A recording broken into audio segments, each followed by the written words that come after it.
नमो लोये सौहरिहन्ताणं नमो लोये सौहृदानं नमो लोये सौभागिर्यानं नमो लोये सौज्यायानं नमो लोये सौत्रिकावती सावनं ओंकारमिन्दु संयुक्त नित्यं जयन्ति योगिनः कामदं मोक्षदं चैव ओंकाराय नमो नमः मङ्गलं भगवान् यो मङ्गलं गौतमोऽस्मि मङ्गलं कुञ्कुण्डारि विजेन्द्रमोसुमङ्गलं नमः समरिसाराय स्वानुभूत्या तथास्ति चित् स्वभावाय भवाय सर्वः विभाव निरुद्ध निराकार।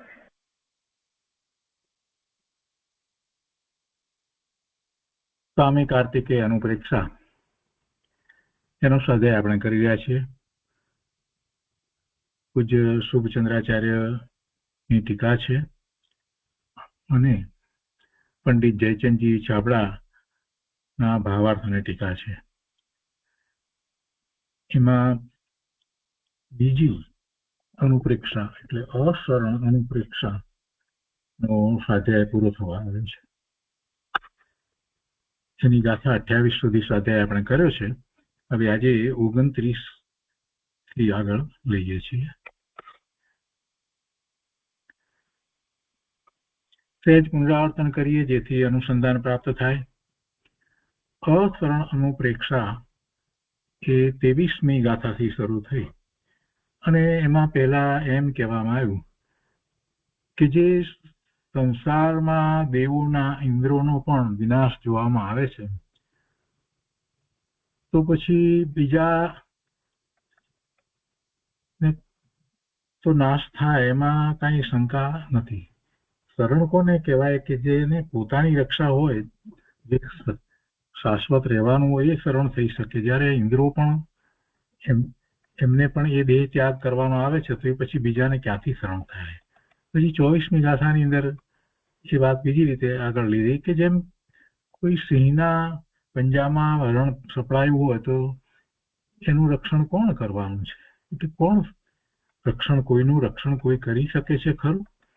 એ વાતને આગળ સમજાવી. એટલે જીવને કોઈ શરણ નથી.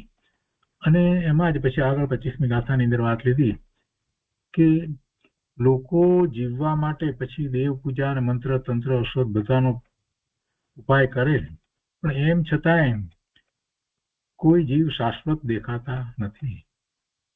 કોઈ અમર થયા એવું નથી. કોઈ 200 વર્ષના દેખાય છે.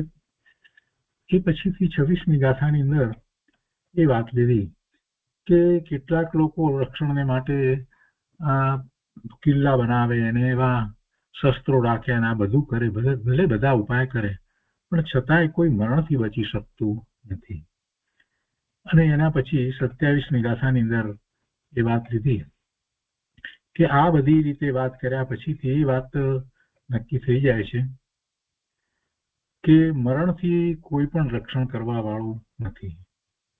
છતાં હજી એને ક્યાંક હોય છે તો ગ્રહ આદિમાં સૂર્ય ગ્રહને બીજા ગ્રહને એમાં શરણ પણ શોધે કે પછી એવા યંતરદેવ વગેરેમાં કે તો કે છે કે એ પણ કાંઈ શરણ થતું નથી.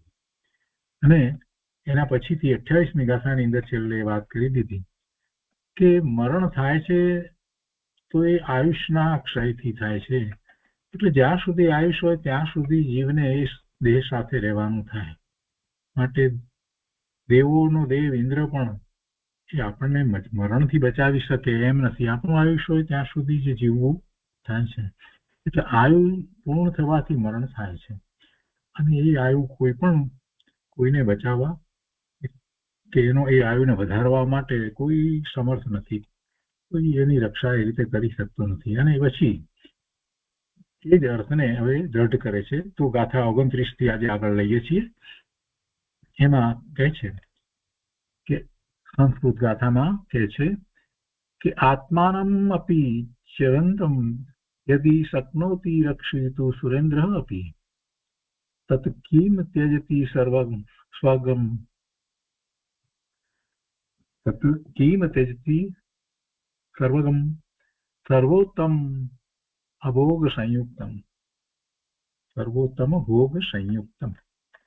એના અર્થમાં કહે છે કે દેવોનો ઇન્દ્ર પણ પોતાને મરતો ચેવતો થકો રાખવાને સમર્થ હોત, એ નથી સમર્થ, પોતાને રાખવા માટે સમર્થ નથી, પણ જો એ સમર્થ હોત તો સર્વોત્તમ ભોગો સહિત જે સ્વર્ગનો વાસ તેને તે શા માટે છોડત?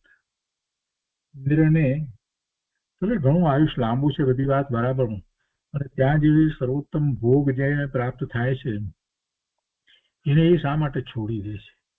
એટલે કે એ ત્યાંથી કેમ ચેવી જાય છે, એનું ચેવન થાય છે ને, એટલે એ પણ એ અવસ્થાને, એ પર્યાયને એ કાયમ રાખી શકતો નથી. સુખ ઘણું છે ત્યાં, બધી વાત બરાબર છે, સંયોગો એવા છે, કોઈ દુઃખ નથી, શારીરિક પણ નથી, તો એવા ઇન્દ્રને પણ એ ભોગો છોડવાનો પ્રસંગ કેમ આવે છે? એટલે એ સર્વોત્તમ ભોગોને શા માટે છોડે? એટલે ભાવાર્થમાં કહે છે કે સર્વ ભોગોનું સ્થળ પોતાના વશ ચાલતું હોય તેને કોણ છોડે? એ પોતાને વશ નથી એમ કહેવાનો અર્થ છે, પોતાને વશ નથી, એટલે એને પણ છોડવાનો પ્રસંગ આવે જ છે. તો આ રીતે અહીંયા અસરણની વાત કરી, અને એની પર પૂજ્ય ગુરુદેવ કાંજી સ્વામી જે વિસ્તાર કર્યો છે તે આપણે એ 29મી ગાથામાં ગુરુદેવ ટૂંકની અંદર એ વાતને સમજાવે છે કે અસંખ્ય દેવોનો સ્વામી ઇન્દ્ર, તેનું આયુષ્ય પણ જ્યાં પૂરું થાય ત્યાં સ્વર્ગમાંથી જતા તે પોતે પોતાને રાખી શકતો નથી, એને નીકળવું પડે ત્યાંથી, એ દેહ છોડવો પડે, એ ગતિમાંથી નીકળવું જ પડે. સ્વર્ગના ઇન્દ્રને પણ આયુષ્ય પૂરું થતા તેને મરણથી બચાવવા કોઈ શરણ નથી, કોઈ શરણ નથી. એને તો ખબર પણ પડી જાય છે કે હવે અહીંથી પોતાને નીકળવાનો સમય 6 મહિનાથી વધારે બાકી રહ્યો નથી, ત્યાં જ એને ખબર પડવા માંડે છે. છતાં એટલી બધી એની બીજી બધી રીતે શક્તિઓ છે, બીજું સામર્થ્ય છે, અનેક પ્રકારે, પણ એમાં એ કાંઈ કરી શકતો નથી, એને નીકળવાનું જ છે. સમ્યક દ્રષ્ટિ છે એવા ઇન્દ્ર પછી મનુષ્યનો ભોગ કરે છે. અહીંયા કહે છે કે સ્વર્ગના ઇન્દ્રને પણ આયુષ્ય પૂરું થતા તેને મરણથી બચાવવા કોઈ શરણ નથી, તો અન્ય જીવોની તો શું વાત? જેને શરણભૂત ચૈતન્યનું ભાન નથી તે મરતા અશરણપણે મરે છે.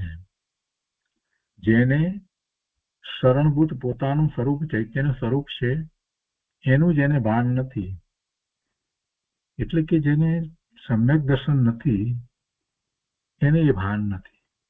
સમ્યક દ્રષ્ટિને તો સહજ ભાન છે કે શરણ જગતમાં બીજું કોઈ નથી, પોતાનો આત્મા જ શરણ છે, પોતાનું ચૈતન્ય સ્વરૂપ છે એ જ શરણ છે, એ સિવાય જગતમાં બીજું કાંઈ ખરેખર શરણભૂત થતું જ નથી. આ સમ્યક દ્રષ્ટિને તો ભાન છે, અને એટલા માટે જ એ અશરણ નથી. સમ્યક દ્રષ્ટિ અશરણ નથી, એને શરણ છે, પોતાના આત્માનું શરણ છે, એને કોઈ ચિંતા નથી, એને કોઈ શંકા ભય કાંઈ નથી. હવે શું થશે, કેમ થશે, કોણ રક્ષા કરશે, આવા કોઈ પ્રશ્ન એને થતા નથી, એવો વિકલ્પ ઉઠતો નથી. સમ્યક દ્રષ્ટિની આખી વાત જુદી છે. ગુરુદેવ કહે છે કે જેને શરણભૂત ચૈતન્યનું ભાન નથી તે મરતા અશરણપણે મરે છે. એટલે હવે મારું શું થશે, મને કોણ શરણ, ક્યાં જઈશ, કેમ થશે, એવો વિકલ્પ એને ઉઠે. અશરણપણે મરે એટલે શું? ખરેખર અશરણપણે મરે છે તો એ અશરણપણે તો એનો વિકલ્પ છે, એની એવી માન્યતા છે. વાસ્તવમાં એને કઈ એના આત્માનું શરણ ચાલ્યું ગયું છે એવી વાત નથી. એને આત્માનું શરણ એને લીધું નથી તોય કઈ એ શરણ ચાલ્યું ગયું નથી, એ તો છે જ. એને એનો વિચાર નથી, એને એની શ્રદ્ધા નથી, એ બાજુ ઢળ્યો નથી. પોતાની વસ્તુ છે પણ હવે ખબર ન હોય તો શું થાય? પોતાને ગરીબ જ માને ને.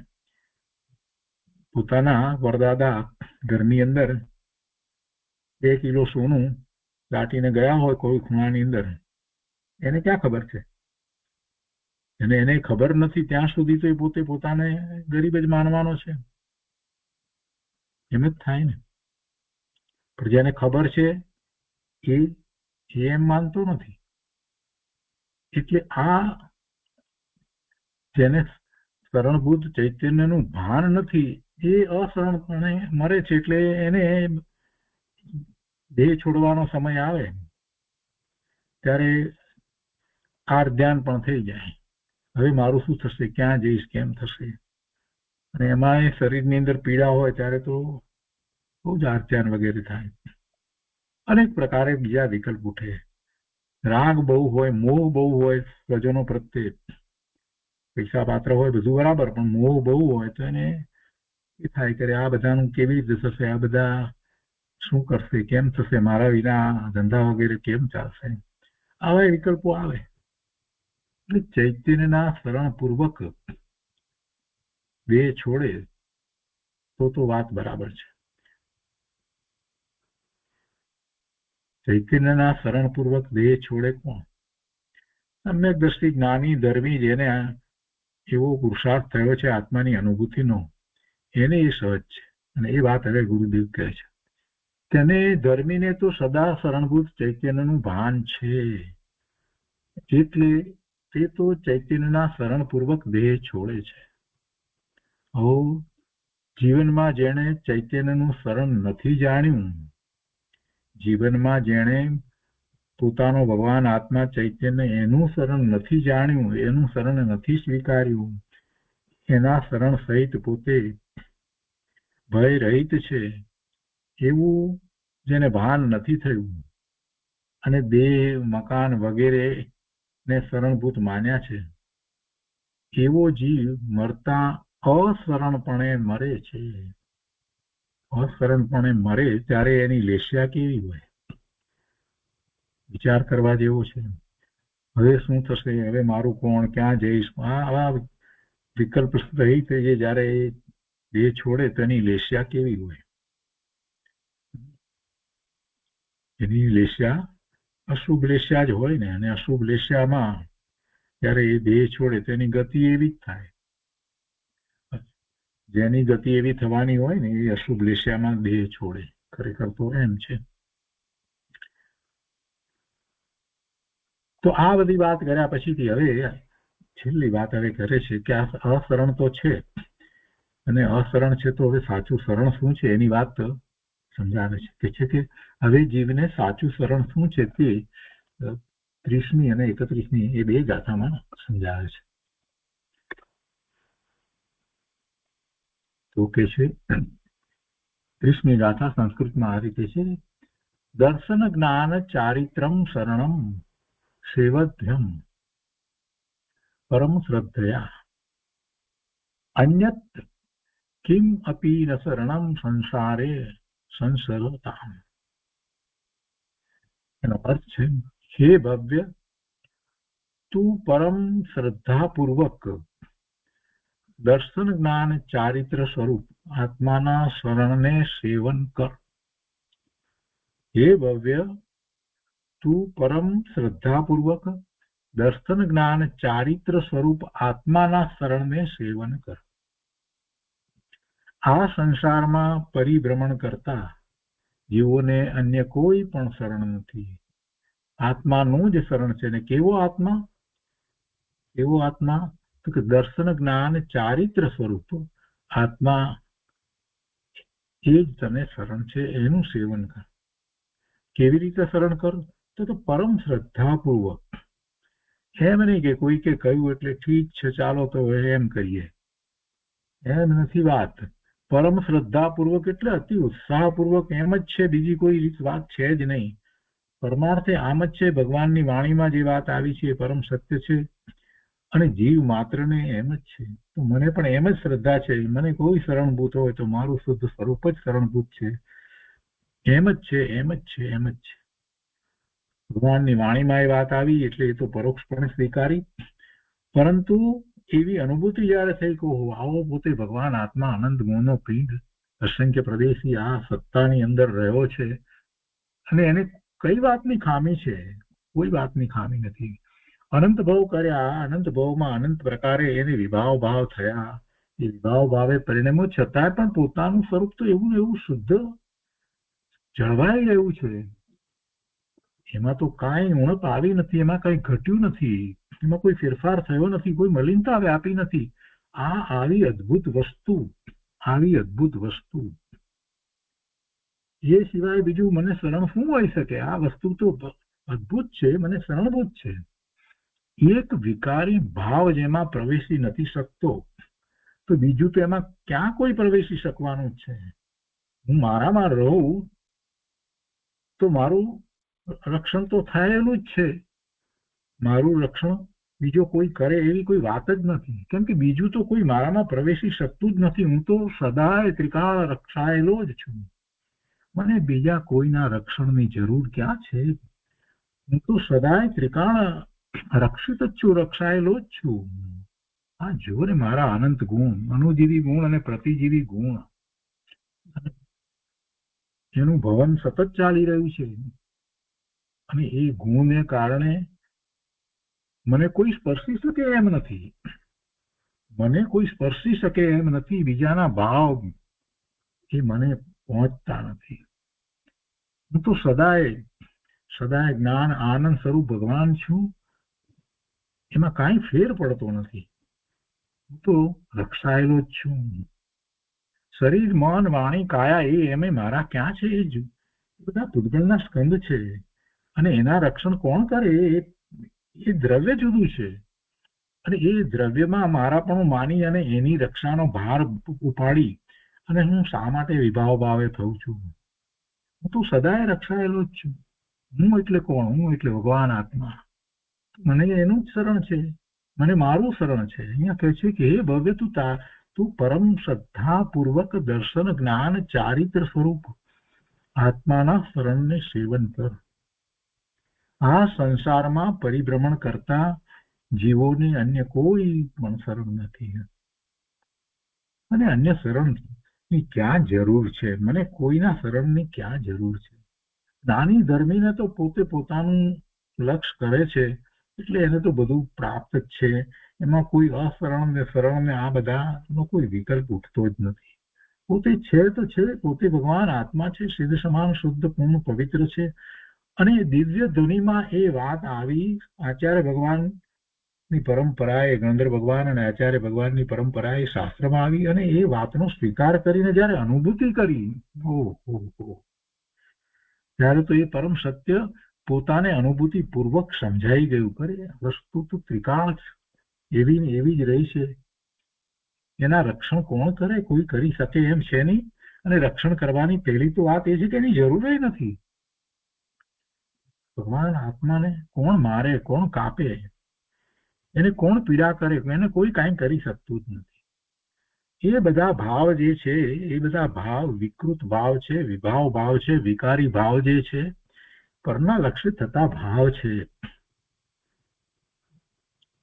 વાત જ્ઞાની ધર્મીની અંદરમાં પડી છે, અને એટલે એનું તો લક્ષ સ્વરૂપ તરફ જ રહે છે. અને સાચા અર્થમાં એને દર્શન જ્ઞાન ચારિત્રના પરિણામ થઈ જાય છે. જે દર્શન જ્ઞાન ચારિત્રના પરિણામ થવાનું કારણ એનો શુદ્ધ આત્મા છે. એ શુદ્ધ ત્રિકાળ ટકી રહ્યો છે, એટલે એ એને શરણ છે. આ સંસારમાં પરિભ્રમણ કરતા જીવોને અન્ય કોઈ પણ શરણ નથી. ભગવાન આત્મા પોતાનો એ જ એનું શરણ છે. ભાવાર્થમાં કહે છે, સમ્યક દર્શન જ્ઞાન ચારિત્ર પોતાનું સ્વરૂપ છે, અને એ જ પરમાર્થ રૂપ વાસ્તવિક સાચું શરણ છે. સમ્યક દર્શન જ્ઞાન ચારિત્ર પરિણામ છે, પર્યાય છે. એક જ પર્યાય ના 3 ભાગ કરી, ભેદ કરી અને આપણે એને સમજીએ છીએ. વસ્તુ તો એ એક જ પર્યાય છે, અને એવી પર્યાય એ શરણ છે એમ કહેવાનો આશય નથી, પણ એવી પર્યાય જ્યાંથી પ્રગટ થઈ રહી છે એ પોતાનો આત્મા એ જ શરણ છે. સમ્યક દર્શન જ્ઞાન ચારિત્ર પોતાનું સ્વરૂપ છે. એવા પરિણામ થાય છે એટલે એને બીજા કોઈ શરણનો પ્રશ્ન ઉપસ્થિત થતો જ નથી.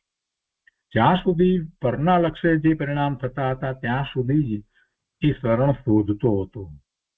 જ્યાં સુધી એને પરના લક્ષ્ય પરિણામ થતા હતા ત્યાં સુધી એ શરણ શોધતો હતો.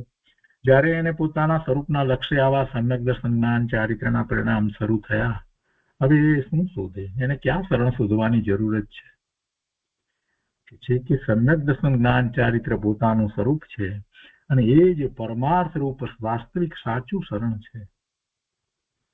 અન્ય સર્વ અશરણ છે. નિશ્ચય શ્રદ્ધાપૂર્વક એ જ શરણને પકડો એમ અહીં ઉપદેશ છે. પોતાનું સ્વરૂપ એ જ શરણ છે, એને પકડો એમ અહીં ઉપદેશ છે. તો 30મી ગાથાઓ પર પૂજ્ય ગુરુદેવ કાંજી સ્વામીએ જે વિસ્તાર કર્યો છે તે આપણે લઈએ છીએ.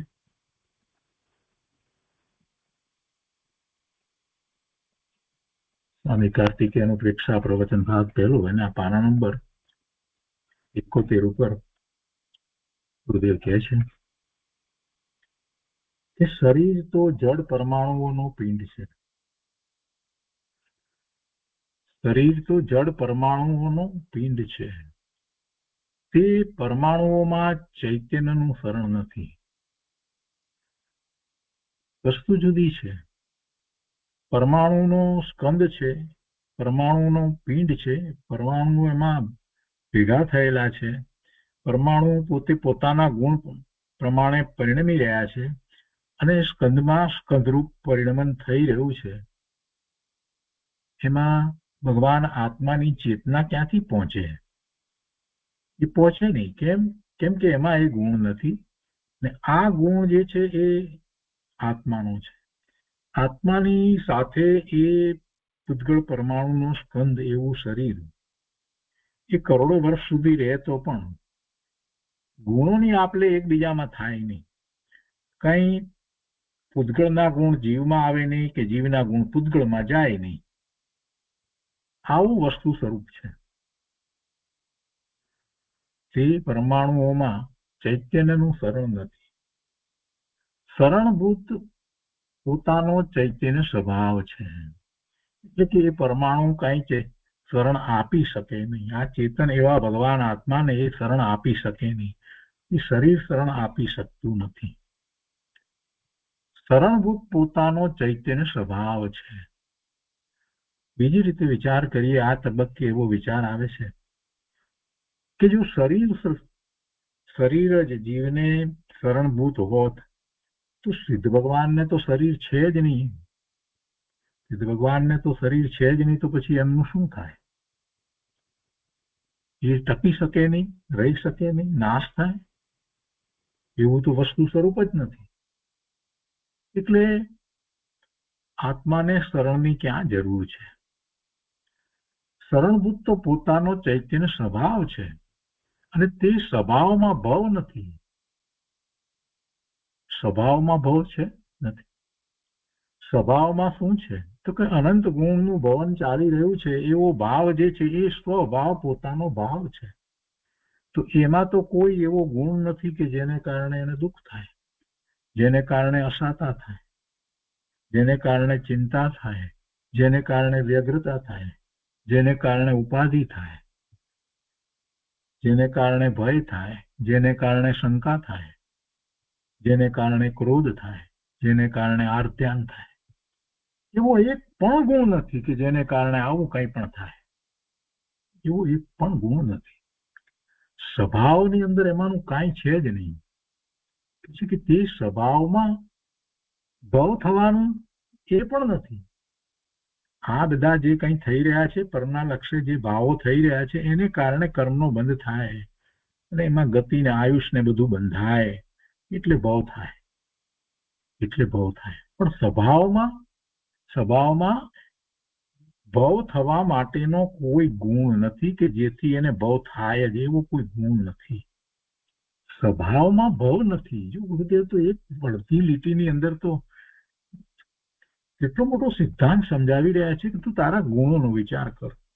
જે ગુણના ભવન રૂપ તારો સ્વભાવ છે, એ ભાવ, એમાં તો એવો કોઈ ગુણ નથી કે જેને કારણે તને વિકારી ભાવ થાય અને તને એને કારણે પુણ્ય અને પાપની પ્રકૃતિના બંધ પડે. એવો તો કોઈ ગુણ જ નથી. તો ભવ ક્યાંથી થાય?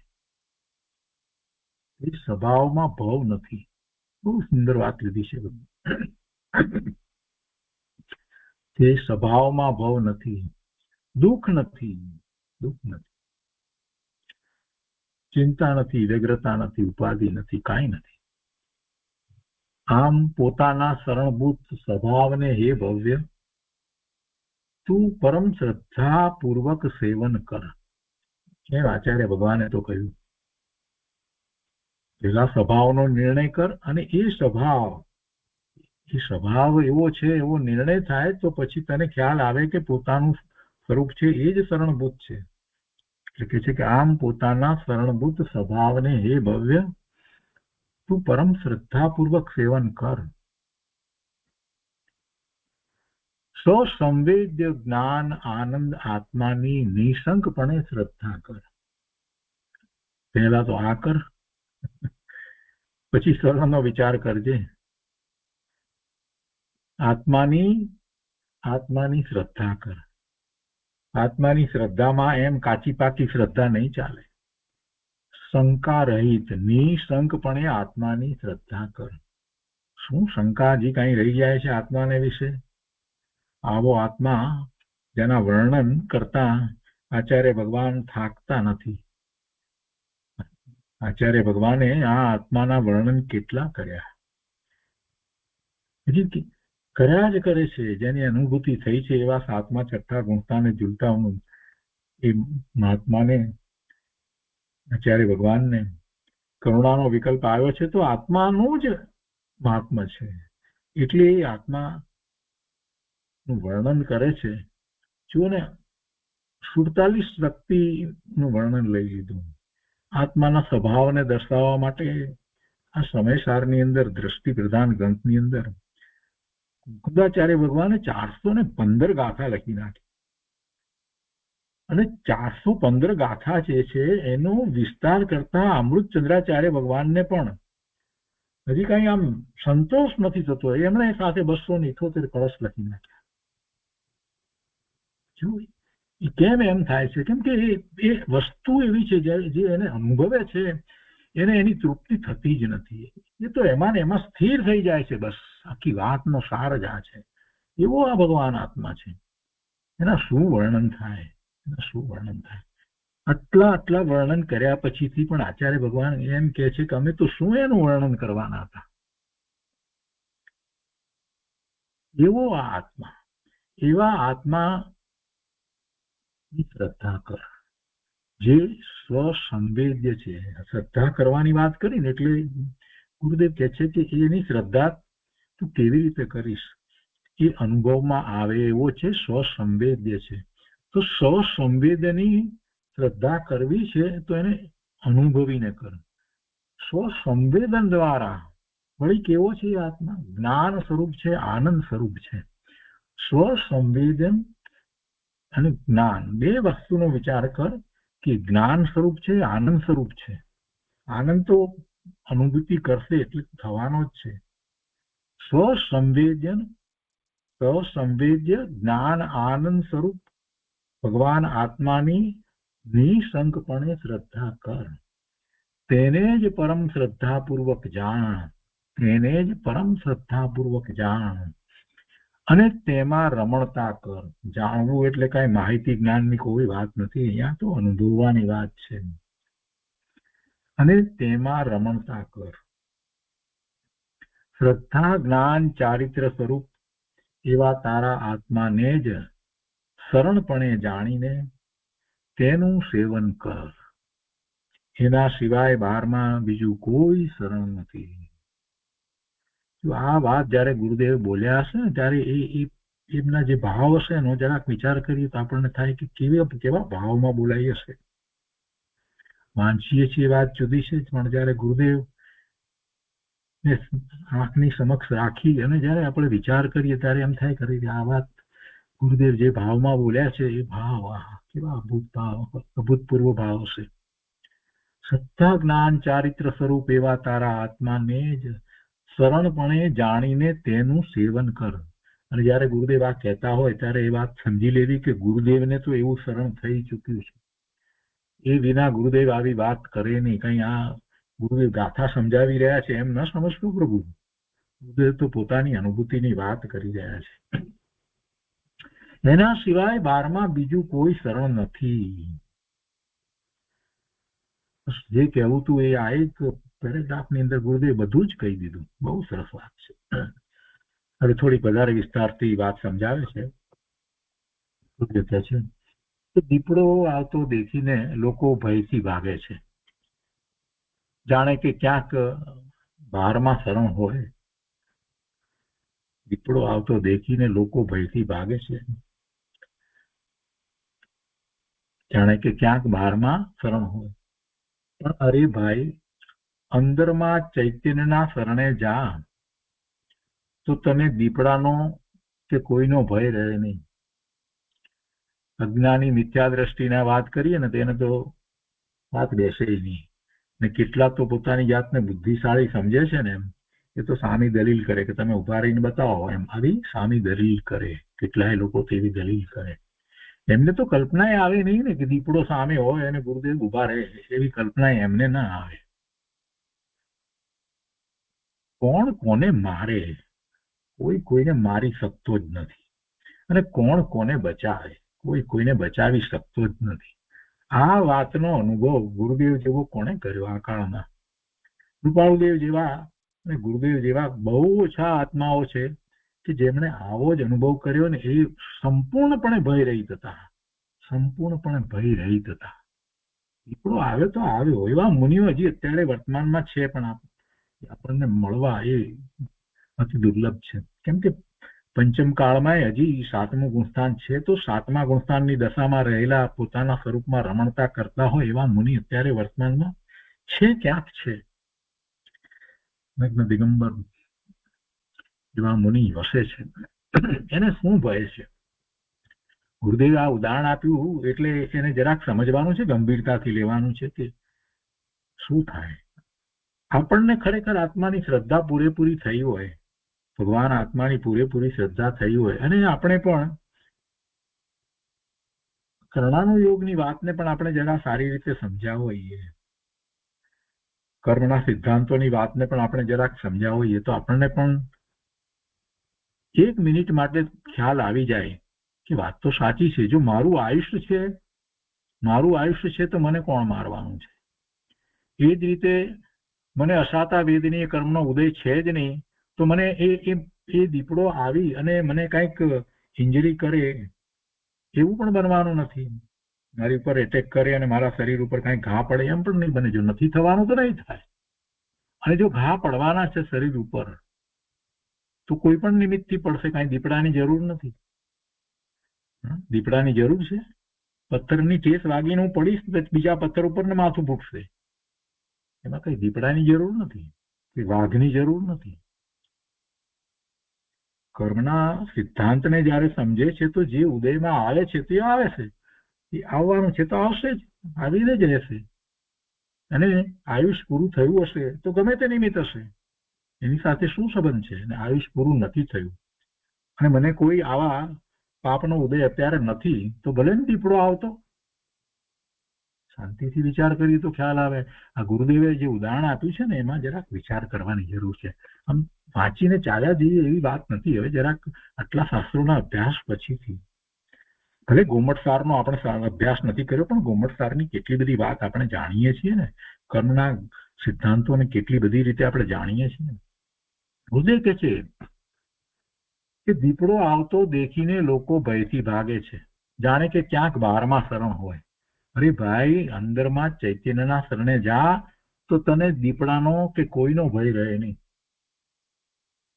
દીપડો તો શરીરને ખાય, પણ અંદર શરણભૂત ચિદાનંદ આત્માની પરમ શ્રદ્ધા કરીને તેનું શરણ લીધું ત્યાં જીવને પ્રતિકૂળતાનો ભય રહેતો નથી.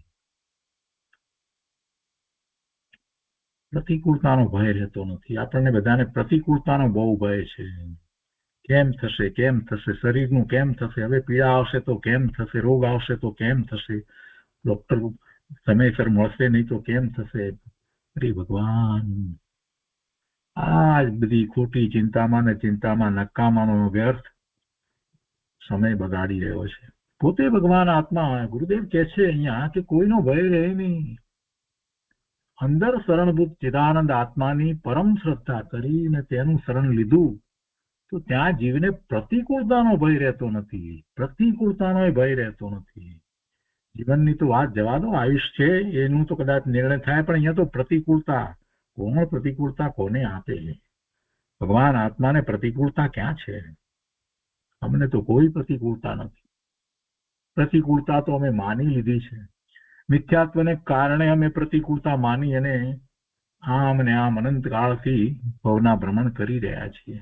ગુરુદેવ કહે છે કે ભાઈ આત્માનું શરણ કર, એટલે કે સમ્યક દર્શન પ્રગટ કર, ચૈતન્ય ચમત્કારનો વિચાર કર, એનું શરણ લે તો પછી તને દીપડા વાઘ એની વાત તો જવા દે, પણ તને બીજી કોઈ પ્રતિકૂળતાનો ભય નહીં રહે કે શું થશે કેમ થશે એમ નહીં લાગે. આગળ કહે છે કહો સમ્યક દર્શન જ્ઞાન ચારિત્ર તે જ આત્માનું સ્વરૂપ છે અને તે જ પોતાને શરણભૂત છે. તે જ પોતાને શરણભૂત છે. પોતાથી બિન શરણ ન હોય. કેટલી સુંદર વાત કરી કે શરણ બહાર ન હોઈ શકે. આપણે સિદ્ધાંત ઉપર આવીએ ફરી પાછા 6 દ્રવ્યના. દરેક દ્રવ્ય પોતે પોતામાં જ રહીને પરિણમે છે. દરેક દ્રવ્ય પોતે પોતાની અંદર રહીને જ પરિણમે છે, બહાર બીજે પહોંચતું નથી, વ્યાપતું નથી. તો પછી બીજું દ્રવ્ય મને કેવી રીતે શરણભૂત થાય? શું કે છે કે સમ્યક દર્શન જ્ઞાન ચારિત્ર તે જ આત્માનું સ્વરૂપ છે અને તે જ પોતાને શરણભૂત છે. પોતાથી ભિન્ન શરણ ન હોય, એમ કે છે અહીંયા. પોતાથી ભિન્ન શરણ ન હોય. પોતાથી ભિન્ન શરણ કેવી રીતે હોય? મુનિવરોને પણ પંચમહાવ્રત વગેરેની જે વૃત્તિ ઉઠે તે ખરેખર આત્માનું સ્વરૂપ નથી. અહીંયા તો એટલે સુધી વાત કરે છે ગુરુદેવ, એ આત્માનું સ્વરૂપ નથી. પંચમહાવ્રત વગેરેની જે વૃત્તિ ઉઠે તો એ તો શુભાવ છે, એ પણ આત્માનું સ્વરૂપ નથી. સમ્યક દર્શન જ્ઞાન ચારિત્ર તે જ આત્માનું નિજ સ્વરૂપ છે. એવા પરિણામ થઈ રહ્યા છે, જ આત્માના પરિણામ છે, એ જ આત્માનું સ્વરૂપ છે. બસ એવા પરિણામ થયા કરે છે, થયા કરે છે, થયા કરે છે. એનો ઉપયોગ ત્યાં સ્થિર થઈ જાય છે, એવા જ પરિણામ થયા કરે છે. ભાવ મોક્ષની દશાની અંદર એવા જ પરિણામ થાય છે. હરિયંત પરમાત્માને, તીર્થંકર ભગવાન, કેવળી ભગવાનને, સિદ્ધ ભગવાનને એવા જ પરિણામ છે. નિજ સ્વરૂપમાં પોતે સ્થિર થયા છે. સમ્યક દર્શન જ્ઞાન ચારિત્ર તે જ આત્માનું નિજ સ્વરૂપ છે એમ જાણીને એ જ શરણને અંગીકાર કરવું. આ સિવાય બહારમાં સ્ત્રી, પુત્ર વગેરે કોઈ શરણ નથી. લોકો કહે છે કે અપુત્રસ્ય ગતિ નાસ્તિ. અરે રે, પુત્ર વિના એમ કે સદગતિ ન થાય, આવી બધી વાતો બધા અન્યમતની અંદર વાતો કરે. અહીંથી એ ચાલ્યો ગયો અને વળી એનો પુત્ર અહીંયા કંઈક કરે ને ત્યાં પેલાની ગતિ સદગતિ થાય. કેવું બધું ચાલે છે. પેલા કાગડાને નાખે છે ને કરે છે ને, શ્રાદ્ધ કરે છે ને, શ્રાદ્ધની અંદર એમ બધા પોતાના પૂર્વજોની બધાની સદગતિ માટે આ બધું કરે. એ એને પહોંચે. પેલો તો ક્યાંય કૂતરા બિલાડામાં ચાલ્યો ગયો હોય, એને જે ભાવ કર્યા હોય એ પ્રમાણે 3 ઇંચમાં ગયો હોય, ને અહીંયા એનો દીકરો એ શ્રાદ્ધ કરે, ત્યાં જઈને પાછું શ્રાદ્ધ કરે, પિતૃ શ્રાદ્ધ ને માતૃ શ્રાદ્ધ ને. અરે, ને પુત્ર ન હોય તો કોણ કરે પછી? એમ કે છે અપુત્રસ્ય ગતિ નાસ્તિ. ગુરુદેવ કહે છે કે તમે એ વાતને જરા એનો અર્થ જુદી રીતે કરી નાખો. ગુરુદેવ કહે છે કે તેનો અર્થ એમ સમજવો કે આત્માને સમ્યક દર્શન રૂપી પુત્ર વગર, આત્માનો કોણ પુત્ર સમજવો? સમ્યક દર્શન. આત્માનો પુત્ર સમ્યક દર્શન એટલે કે એનો અર્થ તમારે આમ કરવાનો. એનો અર્થ એમ સમજવો કે આત્માને સમ્યક દર્શન રૂપી પુત્ર વગર મોક્ષ ગતિ થતી નથી. કેટલું સરસ રીતે વાતને ફેરવીને ગુરુદેવે સમજાવી દીધું. બહુ સરસ વાત મૂકી દીધી. આત્માની શુદ્ધ ઉપયોગ રૂપ પરિણતિ તે જ તેની ખરી રમણી છે. ઘણી જગ્યાએ આચાર્ય ભગવાને પણ આ રીતે વાત લીધી છે ને. આત્માની શુદ્ધ ઉપયોગ રૂપ પરિણતિ તે જ તેની ખરી રમણી છે. બહારમાં રમણી વગેરે કોઈ જીવને શરણ રૂપ નથી. ગમે તે બીજા સ્વજનો બધા હોય, કોઈ પણ એ જીવને શરણ રૂપ નથી. શુદ્ધ રત્નત્રય રૂપે પરિણમેલો પોતાનો આત્મા જ પોતાનું શરણ છે. શરીર તો નાશ થવા યોગ્ય છે, તેને કોઈ રોકી શકે નહીં. દ્રવ્ય જુદું છે, ને ઉદ્ગલ પરમાણુનો સ્કંદ છે ને, તો એનું બદલાવું એને કોણ રોકે? અને વળી આ વાતને આગળ દ્રઢ કરે છે અને એમાં છેલ્લી 31મી ગાથાની અંદર કહે છે, સંસ્કૃતમાં ગાથા આ રીતે છે કે આત્માનનું અપી ચ શરણમ ક્ષમાદિ ભાવૈ પરિણતઃ ભવતિ તીવ્ર કષાયાવિષ્ટ આત્માનમ હીનસ્તિ આત્માના. એના અર્થમાં કહે છે, ઉત્તમ ક્ષમા આદિ સ્વભાવે પરિણત આત્મા જ ખરેખર શરણ છે. ઉત્તમ ક્ષમા આદિ સ્વભાવે પરિણત આત્મા જ ખરેખર શરણ છે. પણ જે તીવ્ર કષાય યુક્ત થાય છે તે પોતા વડે પોતાને જ હણે છે.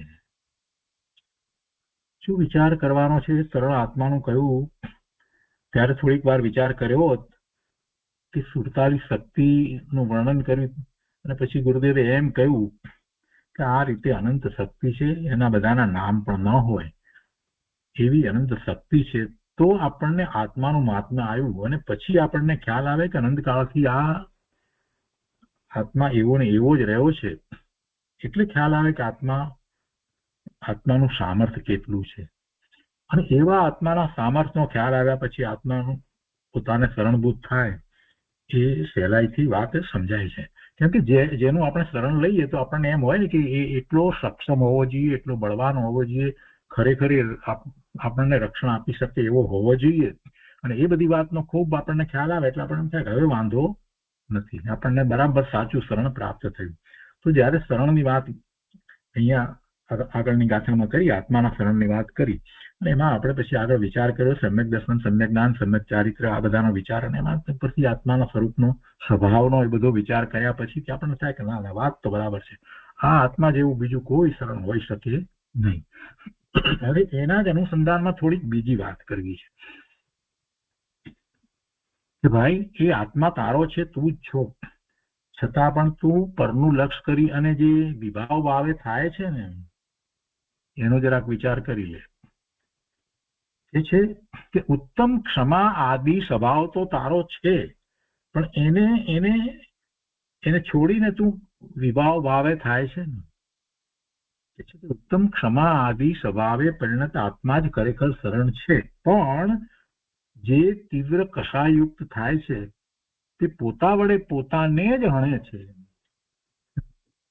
પોતાના સ્વભાવ ભાવને પોતે હણી રહ્યો છે. સ્વભાવ ભાવે થાય તો પોતાને અશરણ પોતે નથી, પોતાને શરણ પ્રાપ્ત થઈ જ જાય છે. પણ એ સ્વભાવ ભાવને જ પોતે હણી રહ્યો છે, જાતે જ હણી રહ્યો છે. આત્મા હણાવવાનો નથી, માત્ર પર્યાયની વાત છે. અહીંયા પર્યાયની અપેક્ષાથી વાત લીધી છે કે પણ જે તીવ્ર કષાયુક્ત થાય છે તે પોતા વડે પોતાને જણાય છે.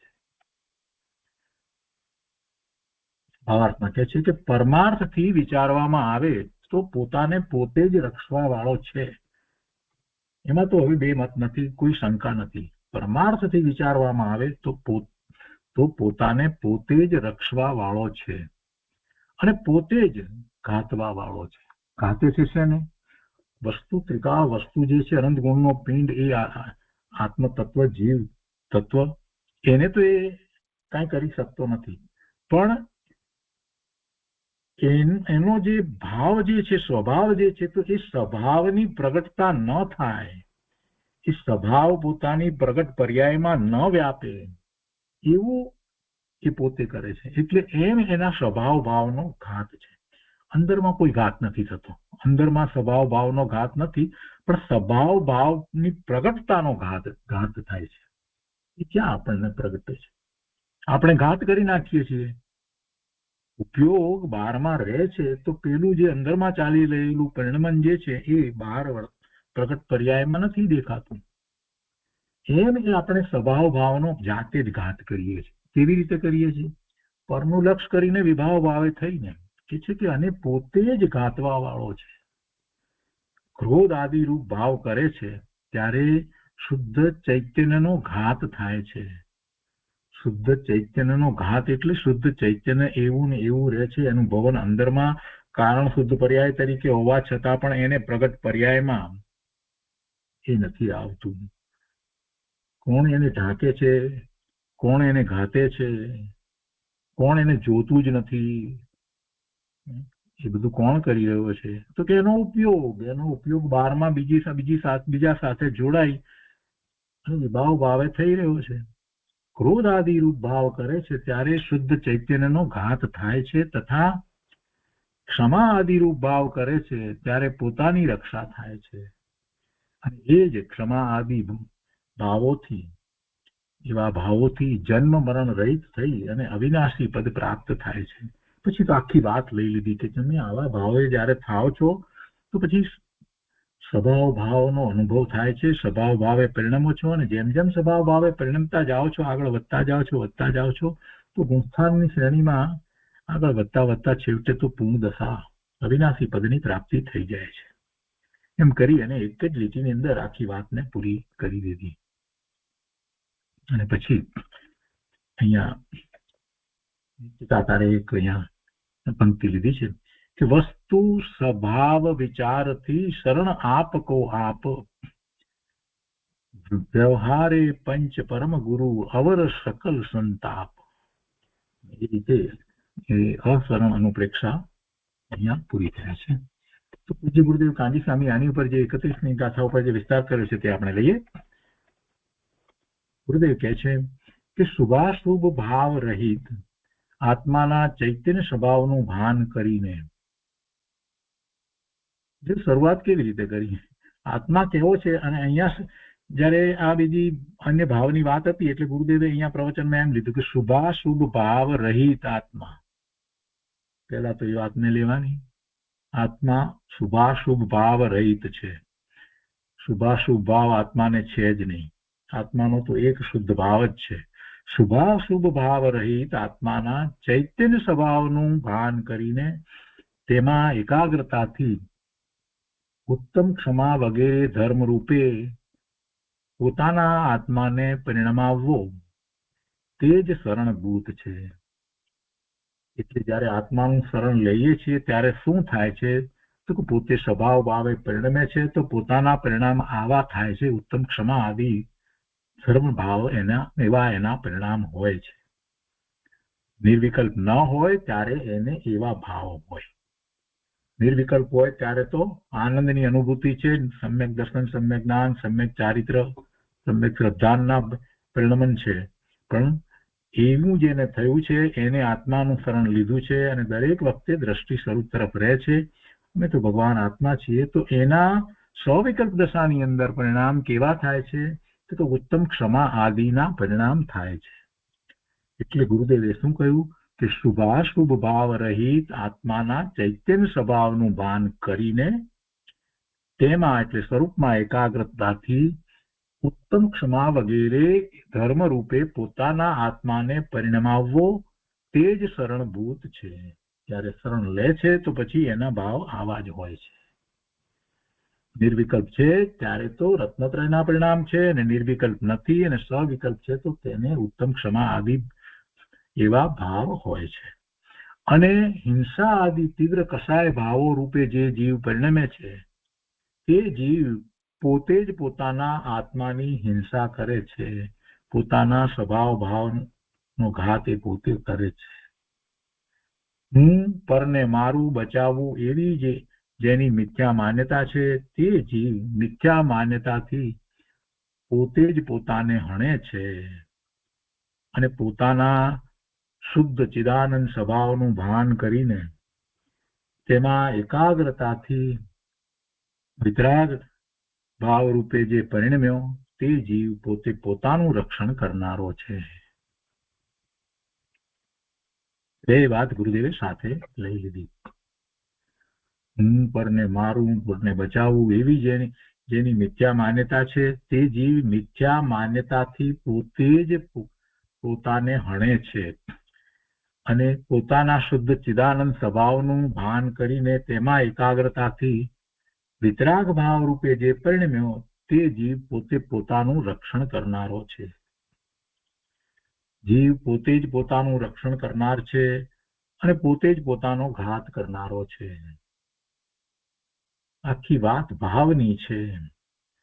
પોતે પોતાના સ્વભાવ ભાવે પરિણમે છે તો સ્વભાવ ભાવની અનુભૂતિ કરનારો છે અને પોતે સ્વભાવ ભાવે નથી પરિણમતો, વિભાવ ભાવે પરિણમે છે તો સ્વભાવ ભાવ તો જે છે તે છે પણ એ વ્યક્ત થતો નથી, એટલે સ્વભાવ ભાવનો ઘાત થઈ જાય છે અને એમ સ્વભાવ ભાવનો ઘાત કરતો થકો જીવ દુઃખી થાય છે. ગુરુદેવ કહે છે કે જીવ પોતે જ પોતાનું રક્ષણ કરનાર છે અને પોતે જ પોતાનો ઘાત કરનારો છે. આ ભાવની અપેક્ષાથી આખી વાત સમજવાની છે. આથી ત્રિકાળ વસ્તુ જે જીવ તત્વ એને તો કોણ મારે ને કોણ બચાવે એની તો કોઈ વાત નથી. જ્યારે શુદ્ધ આત્માના શ્રદ્ધા જ્ઞાન કરીને તેમાં એકાગ્રતાથી ઉત્તમ ક્ષમા આદિ ધર્મ રૂપે પરિણમે ત્યારે તે પોતે પોતાનું રક્ષણ કરે છે અને અવિનાશી પદ પામે છે અને ચૈતન્યને ચૂકીને મિથ્યાત્વ તથા કસાય ભાવો કરે ત્યારે તે પોતે પોતાની હિંસા કરીને ચાર ગતિમાં અસરણપણે પરિભ્રમણ કરે છે. માટે ચિદાનંદ સ્વભાવના શ્રદ્ધા જ્ઞાન રમણતા કરવા તે જ એક મારું શરણ છે એમ નિરંતર ભાવના કરવી. અશરણ ભાવનાની અંદર શરણની વાત ગુરુદેવે બહુ સરસ રીતે સમજાવી અને આચાર્ય ભગવાને પણ બે ગાથા શું શરણ છે, કેવી રીતે શરણ લેવું એની કરી. તો અશરણ ભાવનામાં આ મહત્વની વાત છે. અને પછી છેલ્લો જે પેલો જે પંક્તિ જે છે એને પણ વિસ્તાર ગુરુદેવે કરે છે. લઈએ વસ્તુ સ્વભાવ વિચારથી શરણ આપ કો આપ, શરણ આપ કો આપ. વસ્તુ સ્વભાવના વિચારથી શરણ જે છે કોનું શરણ છે? તમને તમારું શરણ છે. શરણ આપ કો આપ. વ્યવહારે પંચ પરમ ગુરુ અવર સકલ સંતાપ. કે વસ્તુ સ્વરૂપ વિચારતા તો ચિદાનંદ ભગવાન પોતે જ પોતાનું શરણ છે. નિત્યાનંદ સ્વરૂપની પ્રતીત કરીને તેમાં અંદર ડૂબકી મારવી તે જ જગતમાં શરણ છે. નિત્ય આનંદ સ્વરૂપ છે એની પ્રતીત કરી અને તેમાં અંદર ડૂબકી મારવી, ડૂબી જવું તે જ જગતમાં શરણ છે. ડૂબકી મારીને બહાર આવે તો પણ વાંધો નથી, જે એમાં સ્થિર થઈ જાય છે એની તો વાત જ જુદી છે. ડૂબકી મારીને અનુભૂતિ કરીને એક વખત બહાર આવે તો પછી વારંવાર એમાં એની પ્રતીત કરતો થકો એ આનંદની અનુભૂતિમાં ડૂબકી માર્યા જ કરશે અને એ જ શરણ છે. અને વ્યવહારથી પંચ પરમેષ્ઠી ભગવંતો શરણ રૂપ છે. વ્યવહારથી પંચ પરમેષ્ઠી ભગવંતો શરણ રૂપ છે. અર્યંતા શરણમ પવજ્જામિ, સિદ્ધા શરણમ પવજ્જામિ, સાહુ શરણમ પવજ્જામિ, કેવલીપનતો ધમ્મમ શરણમ પવજ્જામિ. મંગલિકની અંદર આપણે આ બોલીએ છીએ ને, શરણની વાત કરીએ છીએ ને, પણ એ વ્યવહારથી કે વ્યવહારથી પંચ પરમેષ્ઠી ભગવંતો શરણરૂપ છે. પંચ પરમેષ્ઠીના લક્ષ્ય અશુભ રાગ ટળીને શુભ થાય છે તે અપેક્ષાએ તે વ્યવહાર શરણ છે. નથી એવી કોઈ વાત નથી, વ્યવહાર શરણ છે. કેમ કે એવો વ્યવહાર હોય જ, એકલો નિશ્ચય હોતો નથી, એની સાથે આવો વ્યવહાર હોય છે. એ સિવાય 12મા જે શરણરૂપ માન્યું તે તો બધું મિથ્યા છે. 12મા શરણ માન્યું તે બધો સંતાપ છે. આ ઘર બાર ને બીજું કઈ બીજા લોકોને જે કઈ શસ્ત્ર ને આ બધું જે છે એ કઈ શરણરૂપ છે જ નહીં. આત્માને 12મા કોઈ શરણ નથી, પોતાનું સ્વરૂપ જ શરણ છે. તો એ રીતે આ શરણની મુખ્યતાથી જ આ 30મી અને 31મી ગાથા કરી અને આચાર્ય ભગવાને આપણને ઘણું અધ્યાત્મ આપી દીધું, ગુરુદેવે ખૂબ સમજાવ્યું. ને એ રીતે આ બીજી અસરણ અનુપ્રેક્ષા અહીંયા પૂરી થાય છે. હવે આજનો સ્વાધ્યાય અહીંયા સુધી રાખીએ છીએ અને આવતા સ્વાધ્યાયમાં આપણે ત્રીજી સંસાર ભાવના નો સ્વાધ્યાય શરૂ કરીશું.